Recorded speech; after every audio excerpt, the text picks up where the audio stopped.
move on. Yeah, I'm going to ask David to help me on this initial bit, because in his address this morning on the politics of engagement within poetic discourse, David said, and I remind you, or he will remind you, It refers to the various approaches that poets can undertake to probe, explore, provide testimony around a methodology, official narrative, social condition, and range of measures that impinge upon the rights of an individual or group of individuals. A fairly broad canvas, but much of that statement is to be found in Barry MacSweeney's work. Should this be surprising? Born immediately post-war, 1948, in aftermath of huge economic flux and global degradation of the human spirit, he grew up in and absorbed a world where burgeoning youth had drawn a line in the sand to declare a voice that would and urgently be heard by the time Barry hit his teenage years in his 60s. Fellow townsman Alan Hull, 3 years Barry's senior, would lyricize, tear them down, mess them round, make a mockery of all of the ground.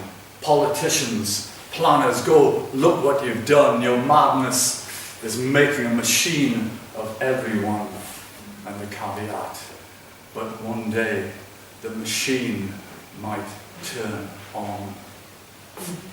This is Alan Hull's killer line, one day the machine might turn on. The Asimov I, Robot moment. The machine was turned on and is still running. Barry was wired into that paradigm. He hooked into Bob Dylan, Blowing in the Wind, Masters of War, A Hard Rain's Gonna Fall, talking World War III blues, Who Killed Davy Moore, With God on Our Side, Only a Pawn in Their Game. There was a battle outside, and it was raging. It did soon shake your windows and rattle your walls. The times they were changing. Political comment and question became the young cognoscentes' fare. National service, abolished in 1957, ceased to mould boys into men. There were other ways.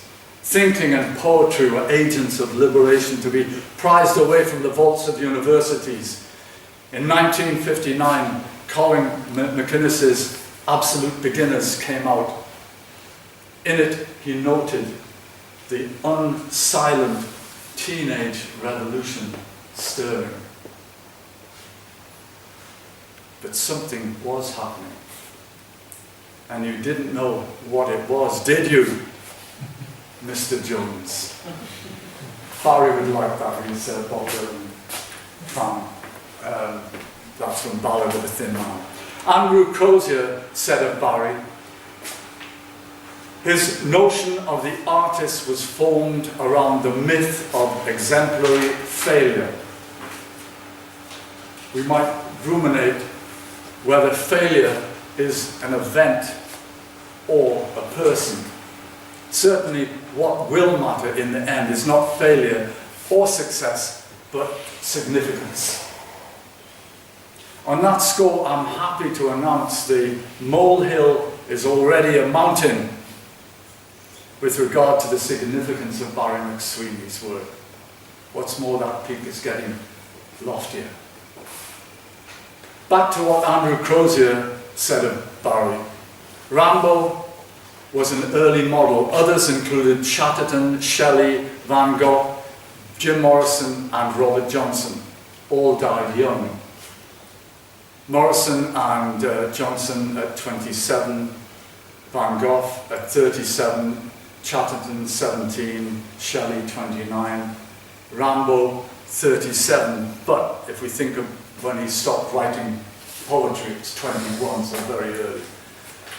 Such identifications were the basis for poetics of direct utterance, in which MacSweeney's voice mixed with others to inveigh, to celebrate, or entreat.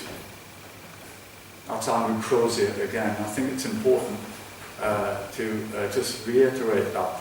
Such identifications were the basis for a poetics of direct utterance, in which MacSweeney's voice mixed with others to invade, to celebrate, or entreat. I think he gets to something there, Andrew Crozier.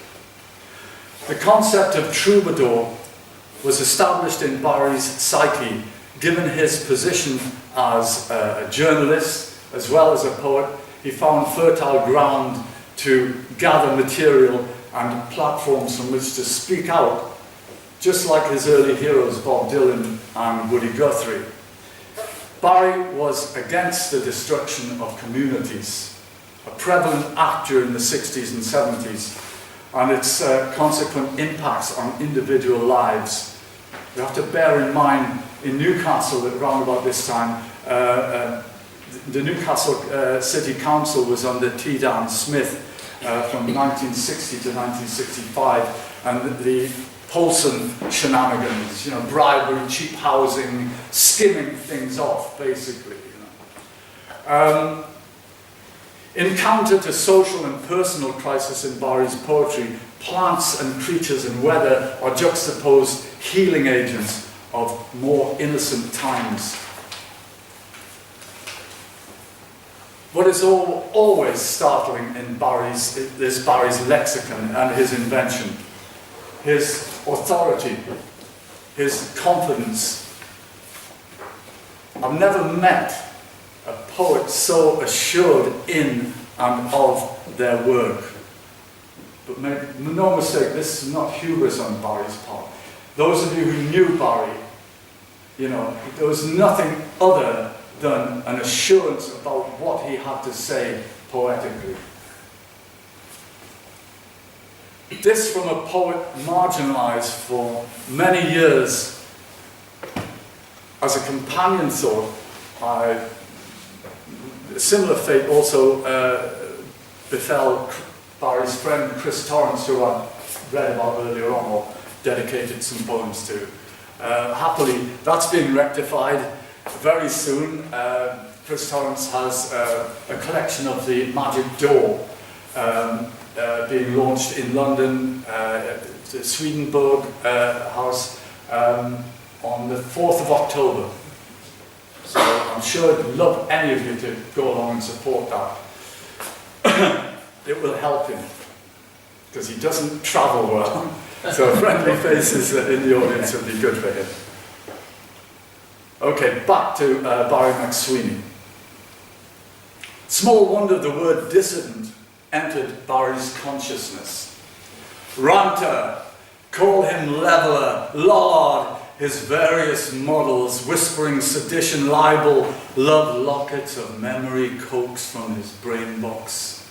Ranter, the straight man replying, I know, I know. Ranter, leveller, lollard, Luddite, man of Kent, Tyneside, broadsheet printer, whisperer of sedition, wrecker of looms. Ranter, I said, call me ranter. This is my power, to peck and roar, to be feathered, furred, and fanged. Touch of Ted Hughes there, eh? The Lollards in church contestation of authority would be applauded by Barry, hence the inclusion of the term, but there is also the suggestion of its Dutch derivation from lollen, to mumble, a mumbler, the first low level of vocalized dissidence. You'd hear it in Newcastle bars, solo drinkers grumbling into their pints, and be assured Barry would be one. Here is Barry in Ranter, in persona. Barry was skillful at using that mode. It allowed him that direct utterance referred to earlier. His personal anger was often dealt with by use of mask. Hear him speak to himself through the voice of Pearl. She comes in, I think, on line 5 in this. I'll indicate some sort of gesture here. This is Pearl in the Silver Morning.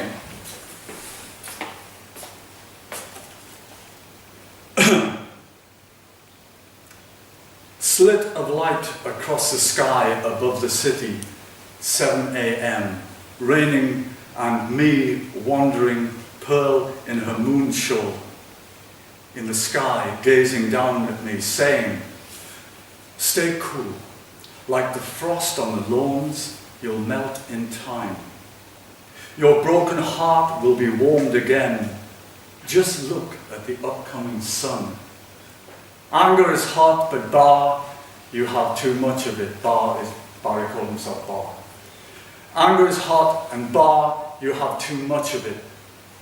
Passion is fine, a fine gripping thing, like we gripped fingers by the Prudhoe bluebell beds, but hot temper is not. We were hot, but never blasted. Were we, like the clearing at night of the concert steelworks ovens before the Pharisees shut them down? Do you remember the flames we saw from the rim of the law, holding hands, and although you spoke, it was my tongue and cleft palate, also containing music, and we breathed in each other's mouths, so young, innocent even, and the flames high, 200 feet from the ovens in the air, like Blake's vision of Adam in the arms of heaven, of which you told me. God help us. You full of talk of the city of Edinburgh, and me in silence so very deep, we were so very much in love. And the burns and sights and streams, though shallow, were deep music to us, you trout tickler, you flower picker, climber in the willow trees, me laughing below.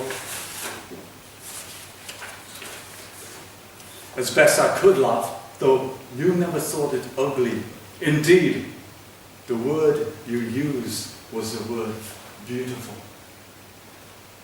Pinning cowslips behind my ears, you patting and running fingers through our beck-washed hair, lying by the marigold beds, bare toes entwined, then dancing under the branches before the elms ever died, but our mutual hearts never did.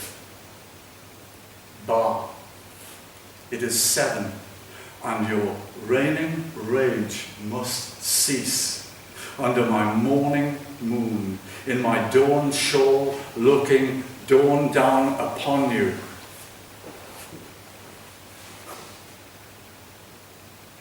In your foot striding, fell high up top, heavy rain beating, rain. We have always walked together so long. In the long grass we walked and walked forever, so long, so very language long. And I could say, once you had the slate in my lap, my tongue blank, forever. Word we wrote on a slate. Remember when you taught me? Only my hands and eyes moving now. 2 daughters we could have had. But I'm looking kindly and lovingly at you. Please do it. Cool your raging fire, love-lorn heart for me, and love me forever. Pearl in the Silver Morning by MacSweeney.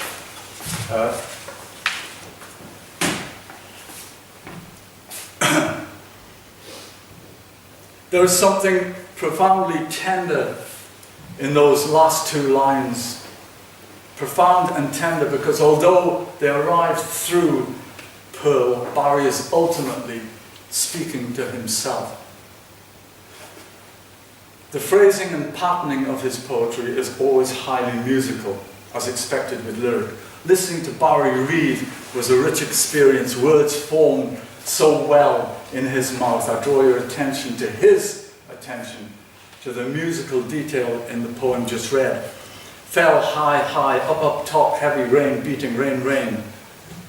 11 words compressed into one that produces an exciting sound image that overtakes syntactical comprehension of separate words. As Aristotle famously said, the sum, the whole is greater than the sum of its parts. Barry's anxiety with religion was lifelong. From Farcliffe, Babylon, I ate your Christian fish. It made me sick.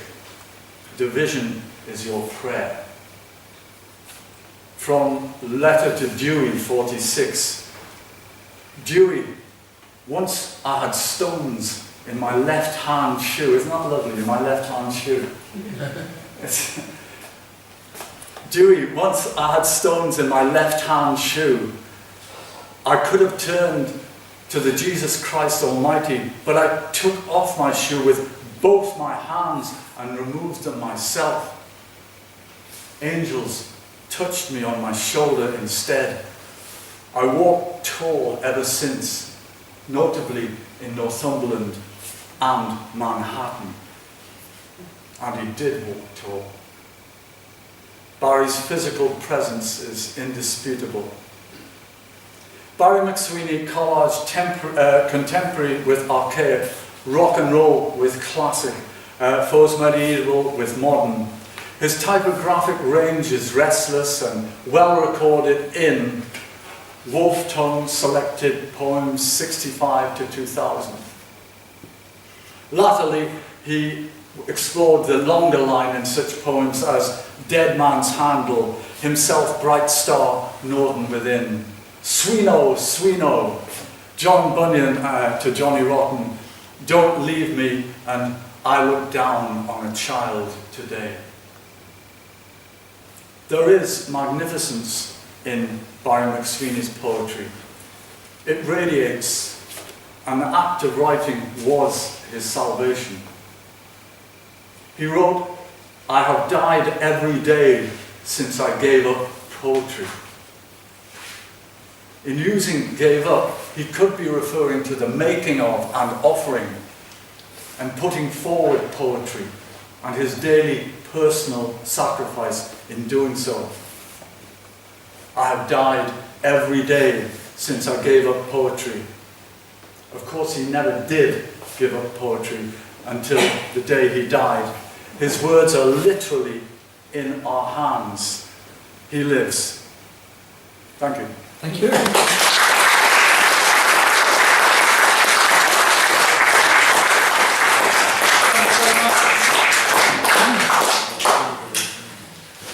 I think we'll end there, though I do have one memory which I would like to share, and that is in 1997 when Barry read in Blandford, I think the first of his 2 visits. The person that he spoke to on the dais with me was Muir Hunter, the man who prosecuted T. Dan Smith and sent him to jail. So that was a wonderful moment when those two met. And I don't know if anybody who's here can remember what was said. I was trying to think, what did they say to each other? I wish I could tell you, but I don't recall it. It was just a lovely memory. Thank you very much. Can I just say, T. Dan Smith wasn't all that bad, you know.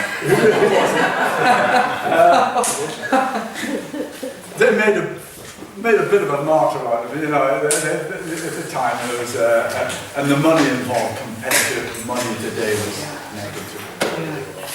Anyway, thank you very much, Rick. Thank you. So